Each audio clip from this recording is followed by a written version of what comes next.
cambia. Convulsionada está nuestra región ante el avance de crisis sociales, políticas, con importantes vulneraciones a los derechos humanos. La última esta semana, las últimas noticias vienen desde Nicaragua, donde el gobierno de Daniel Ortega ha encarcelado a numerosos opositores y candidatos a las elecciones presidenciales del próximo 7 de noviembre.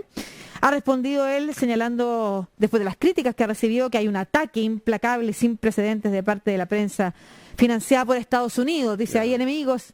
El enemigo implacable que viene del extranjero, en este caso sería Estados Unidos. Lo vamos a conversar con Wendy Flores, que es directora del colectivo Nicaragua Nunca Más. Es una defensora de los derechos humanos de ese país, exiliada en Costa Rica, de hecho. ¿Cómo estás, Wendy? Muchas gracias por tomar este contacto con nosotros. Gracias, Lucía, y a todas las personas que nos están escuchando el día de hoy. Cuéntanos, a partir también de tu experiencia, qué es lo que ha sucedido en Nicaragua.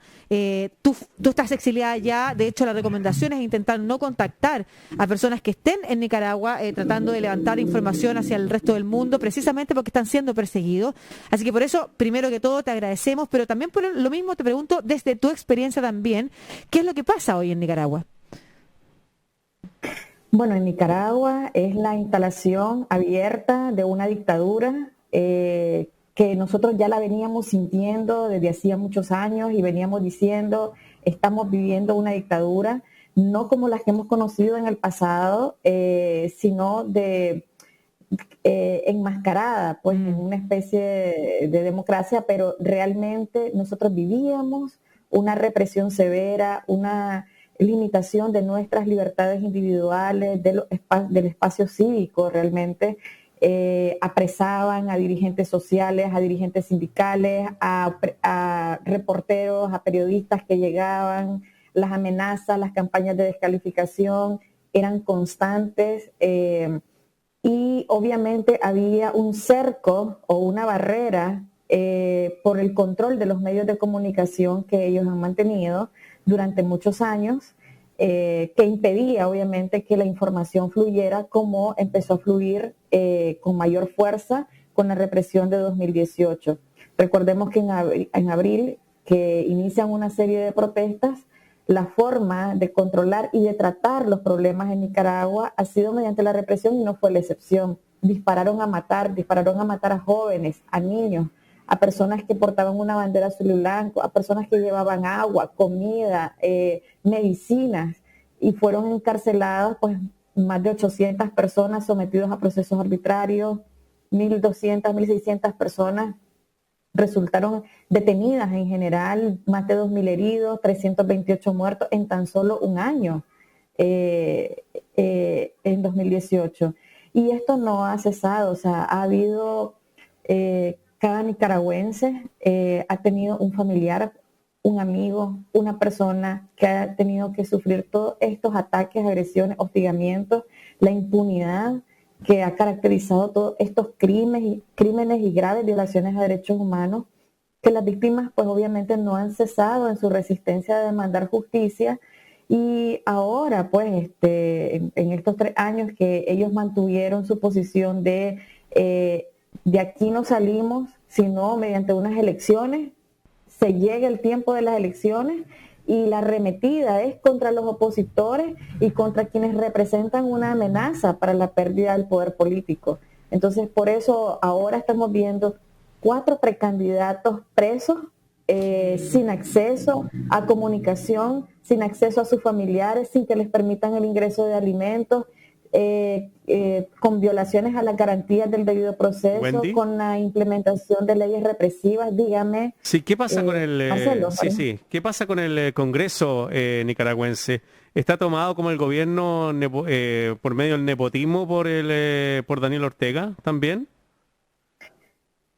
Todos los poderes del Estado están sometidos al Poder Ejecutivo. La Asamblea Nacional es mayoritariamente sandinista, tiene más de 70 diputados que son del Frente Sandinista. Ellos son los que han aprobado las leyes represivas en contra de la oposición, en contra de las organizaciones sociales, en contra de los activistas.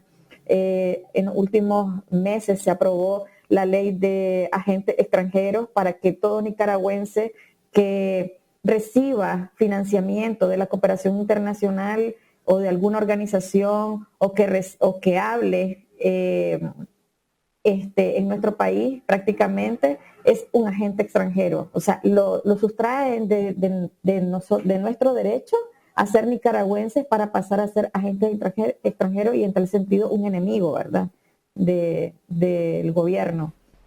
Se aprobó, por ejemplo, la ley de soberanía, que es la que están aplicando ahorita a todos los detenidos, a la ley 1055, que es la que dice que quien aplauda, demande, enaltezca o exija pues sanciones para Nicaragua van a ser calificados como traidores a la patria. Entonces ahorita están siendo detenidos por esa ley 1055. En los últimos días se han detenido 16. El día de ayer se suman 16 personas detenidas desde finales de mayo hasta el día de ayer. De estos 2 son exfuncionarios de la Fundación Violeta Barrios, ex trabajadores, que fueron los primeros detenidos, un contador, un administrador. Luego Cristiana Chamorro, precandidata presidencial, y a ellos los están procesando o investigando por el delito de lavado de dinero. Y los siguientes, 12 personas que han sido detenidos, 5 de ellos del directorio de UNAMOS, antes Movimiento Renovador Sandinista, por la ley 1055 también. Han detenido activistas políticos como José Palé, Violeta Granera. ¿Y los otros precandidatos que están, o los otros candidatos opositores a las elecciones presidenciales, también están detenidos por la misma ley? Por la ley 1055. Solo Cristiana Chamorro está por el delito de lavado de dinero y tratando de meter como la ley de agentes extranjeros en el marco de esa investigación.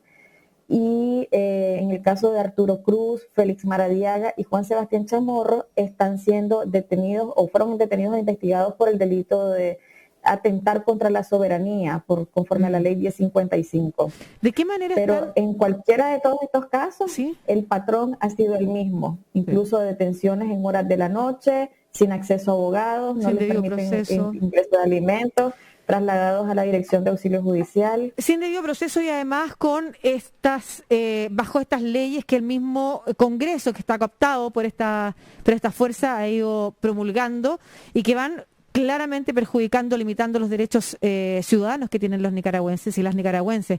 ¿Cómo están recibiendo ayuda? ¿De qué forma es posible desde el extranjero, aparte de intentar nosotros también levantar esta información, de qué manera hoy están recibiendo alguna colaboración que permita que estos encarcelamientos no continúen? Bueno, yo creo que la comunidad internacional está viendo con horror lo que está ocurriendo en Nicaragua. No es un atentado solamente para los nicaragüenses, sino una amenaza para la región, el que se instale una dictadura en nuestros sistemas, y es absolutamente inaceptable. Ese fue el mensaje que el día de ayer la Asamblea General de la OEA dio, con 26 votos a favor de una resolución que prácticamente condena todos los abusos que se han cometido y demanda la libertad de todos los presos políticos. Antes de todas estas detenciones teníamos 122 presos políticos. Ahora se les han sumado estos 16, 17 detenciones más, 16 más. Y bueno, mucho tiene que ver porque estos son los opositores, dirigentes, que han estado demandando libertad, democracia, justicia en nuestro país, y queremos recuperar nuestros derechos y nuestras libertades fundamentales mediante un proceso electoral que, si bien es cierto, no tenía ninguna garantía, porque ya antes la OEA había emitido algunas recomendaciones, el Consejo de Derechos Humanos, la Alta Comisionada, la Comisión Interamericana, de que debía de favorecerse un proceso electoral democrático, libre, transparente. Sin embargo, todas las medidas que se tomaron fueron todo lo contrario a las recomendaciones de estos organismos internacionales. Es que, se Wendy, eligió un nuevo Consejo Supremo Electoral totalmente sandinista, por ejemplo. Sí, Wendy, es que se tú nos reformó podrías... la ley electoral. Sí, es que, Perdón. no, es que tú nos podrías explicar también lo que mencionaba Marcelo. El Cómo nepotismo. claro, cómo se ha ido instalando y desdibujando esta democracia, como tú decías al principio, muy disimuladamente, a partir de la familia Ortega. Sí, definitivamente. Bueno, esto inició con un pacto político entre Arnoldo Alemán y Daniel Ortega. Cuando Arnoldo Alemán le permitió o permitió unas reformas que garantizaron una división de poderes del Estado en ambos partidos políticos, el Partido Liberal Constitucionalista y el Frente Sandinista de Liberación Nacional, y se repartieron todos los poderes y las instituciones del Estado, de tal forma que se hablaba de 8 magistrados liberales, 8 magistrados sandinistas, repartición en la Asamblea Nacional, repartición en el Ministerio Público. Si el fiscal general era liberal, la vicefiscal era sandinista. Si el contralor era liberal, el otro era sandinista. Y así se fueron repartiendo todas las instituciones del Estado para equilibrar en ambos partidos políticos. ¿Qué pasa después? Que con las elecciones de 2006, en donde incluso se redujo el porcentaje de votos para que Daniel Ortega pudiera ganar prácticamente, una vez que asumen la mayoría en el Parlamento, pues empiezan a seleccionar y a desplazar obviamente a todos los liberales que habían y se empiezan a quedar con todas las instituciones del Estado, partidarizando el Poder Judicial totalmente o absolutamente en control del Frente Sandinista, la Procuraduría de Derechos Humanos, la Procuraduría, la Contraloría, todas las instituciones. O sea, no había ninguna forma de poder controlar el poder. Incluso pues la Policía Nacional, obviamente sometida al Ejecutivo. Así que no ha habido ningún equilibrio de poderes, ninguna forma de controlar todos los abusos que se han cometido durante tantos años. Wendy, nosotros te agradecemos este contacto, era súper importante para nosotros tener desde tu punto de vista, además una mujer que ha estado con riesgo de ser perseguida también precisamente por este gobierno prácticamente autócrata que ya lleva más de una década, 14 años y pretende continuar apoderándose del poder cada vez más y mandar un gran saludo nomás a la comunidad nicaragüense, esperar pronto y vamos a seguir la noticia si podemos volver a contactarnos contigo, qué es lo que sucede en los próximos días, si Nicaragua responde también a las presiones internacionales, pensando, por ejemplo, en la liberación de los presos políticos, sobre todo, imagínate, que toman detenidos a los candidatos presidenciales para las elecciones del próximo 7 de noviembre. Entonces, un abrazo gigante, muchas gracias por contarnos todo lo que está pasando y seguiremos desde acá, desde Chile, desde la Estación Central de Radio Sachs también, promoviendo que efectivamente la democracia sea como tiene que ser en todos los espacios a los que podamos llegar. Así que cuenten con nosotros, nomás un abrazo gigante. Chao. Gracias, Lucía y Marcelo, por la solidaridad y al pueblo de Chile también. Muchas gracias. Un abrazo. Chao, Wendy. Wendy Flores, directora del colectivo Nicaragua Nunca Más, defensora de los derechos humanos de Nicaragua y exiliada en Costa Rica actualmente. Queríamos saber, insisto, de esta información, de lo que estaba pasando más de primera fuente. La recomendación es precisamente no darle voz o no tratar de contactar a gente que esté en Nicaragua porque están siendo duramente perseguidos. Sí, como un héroe de